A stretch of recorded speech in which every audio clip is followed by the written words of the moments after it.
So several of you have sent me messages over the last few days, just telling me how much you appreciate some of the stories that I tell about my life experience. So with that in mind, I need to tell you about something that just happened this morning, because it is such a, I hate to use this phrase, sign of the times, but dear God.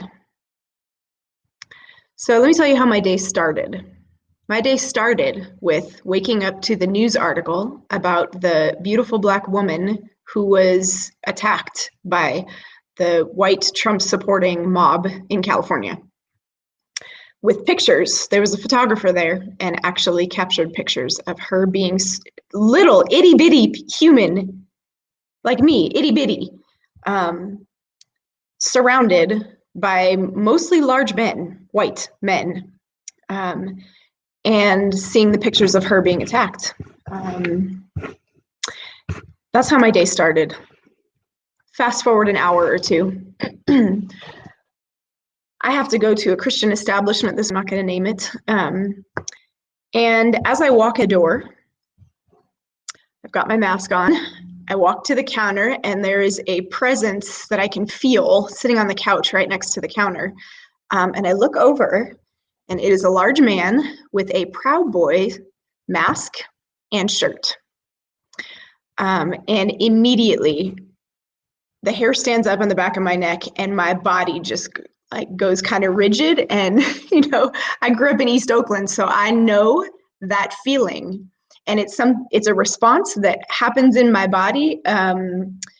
Not really, it's not calculated. It just happens. I know when my body feels in threat, and it kind of recognizes I'm in threat, and we're in fight mode if I have to fight, right? So all the things that go through my mind in that moment, number one is I'm a single mother of two vulnerable, medically, therapeutically vulnerable, amazing, adopted boys who happen to be Black, first of all. And the first thing that goes through my mind is keep the peace right now. I'm here alone, keep the peace. And so I just give him a hello and continue my business at the desk. I'm engaging with the person at the desk, and the person at the desk walks to go get something, and I notice that this body that I'm now hyper aware of, his whole demeanor has shifted, and I've seen it in my peripheral vision. My body shifted, and he shifted, and I looked at him, and I thought, what just happened? I realized that I had this book tucked under my arm in the moment. And I knew I was going to be waiting. So I had this tucked under my arm, and I realized that when my body shifted, this got exposed. And that guy who was sitting maybe 3, 4, 5 feet away from me saw this whole cover that kind of came out from behind being tucked under my arm. And his whole demeanor changed. He sat up in his chair and he kind of puffed up. And my body felt the threat. So my mind is picturing the pictures I just saw this morning of my sister in California being attacked. And then my mind is remembering the folk at the Capitol. All kinds of things are going through my mind.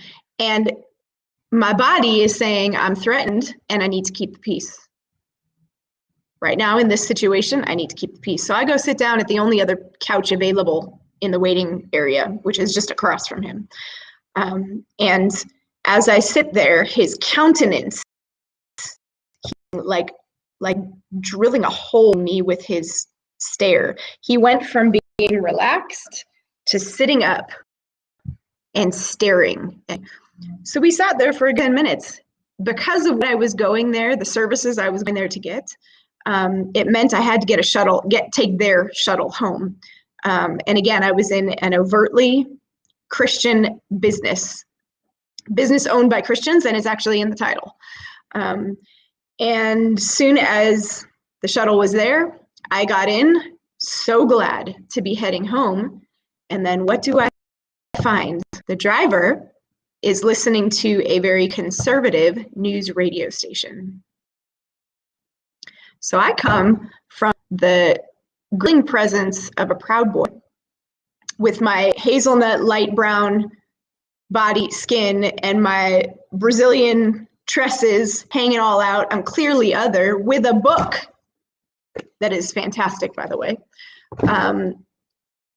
clearly saying something important about who this body is that is sitting in front of your proud boy being over here. I get into this car and he's listening, the driver is listening to a conservative news radio station talking about the potential, the proceedings going on for Trump's potential impeachment, and all of the vigorously explaining the reasons why Trump should not be impeached.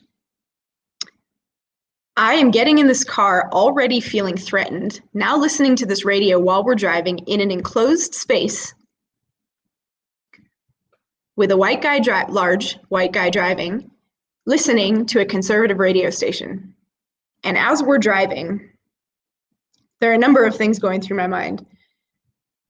I feel threatened, first of all. My body, I feel threatened right now. And I'm thinking in my mind, one of the things I'm thinking in my mind is, I am clearly some shade of brown. I am some type of other, right? Enough to be taunted and targeted multiple times in my life, several times by the KKK, actually, when I was in high school. And yet, while I am marginalized and I am targeted, I'm also an ally / co-conspirator. I don't totally like the term ally. Co-conspirator. Because yes, I'm brown enough to be marginalized. I'm brown enough to be discriminated against. I'm brown enough to be heckled by the KKK. However, I will never experience what it feels like to be someone who is overtly racialized as Black or of African descent, which is why holding this book put in a whole different dynamic. Here's the thing about racism. Racism is embodied. It's embodied. It is lived out through bodies that make up the systems. But here's something else that's embodied. Anti-racism. We live it out through our bodies, where we put our bodies in space, where we put what we put on our bodies even. And in that moment, I was putting my body in a space and putting something on my body that said something about who I am, not just that I'm brown, but that I am standing in solidarity with those who are overtly racialized as Black. And I say that because I say it that way because I have Black African descent in my DNA. If you see my physical body, I've been told my life, it is clearly of African descent. However, I'm light enough and my hair is wavy enough to not be like tight curled so that I'm not racialized as Black. And there's a level of suffering and brutality that I'll never experience because of that. Some of the things going through my mind when I got home. How would this story have potentially gone differently if it wasn't a pandemic and my hair is much curlier than this? It hasn't been cut in a hot, long minute because of the pandemic. So what if this had happened in the summer when my curls are popping and my skin is about 6, 7, 8 shades darker because I get dark really easily and I love the sun? How could that story have ended differently?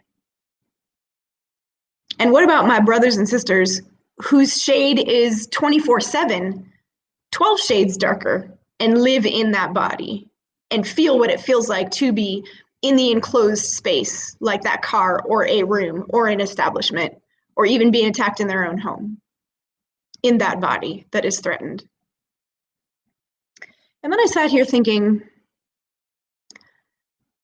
I bet this feeling right now is where it started in Nazi Germany. I don't mean like where it actually started, but the beginning of it becoming overtly a Nazi regime with people othered feeling physically threatened in spaces like that. I bet this is where it started in Rwanda, the conflict with the Hutus and Tutsis. And those who were so, massacred, brutalized. I wonder if it started here. I wonder if in South Africa, where I used to live for 10 years, in the 30s and 40s, when they were gearing up towards the apartheid regime, if it started here with this feeling. I just wonder where this is heading. And I hope I show enough hope that a whole lot of us are wondering where this is heading and what we're going to do about it. Where are you going to put your body in this struggle for freedom for all of us? Because until all of us are free, none of us are actually free. Until all of us are, none of us are. That's my story for today. I just started a YouTube channel, starting with this video. Ha! I anticipate having lots more stories. So shout out, y'all. Holla holla. Deuces.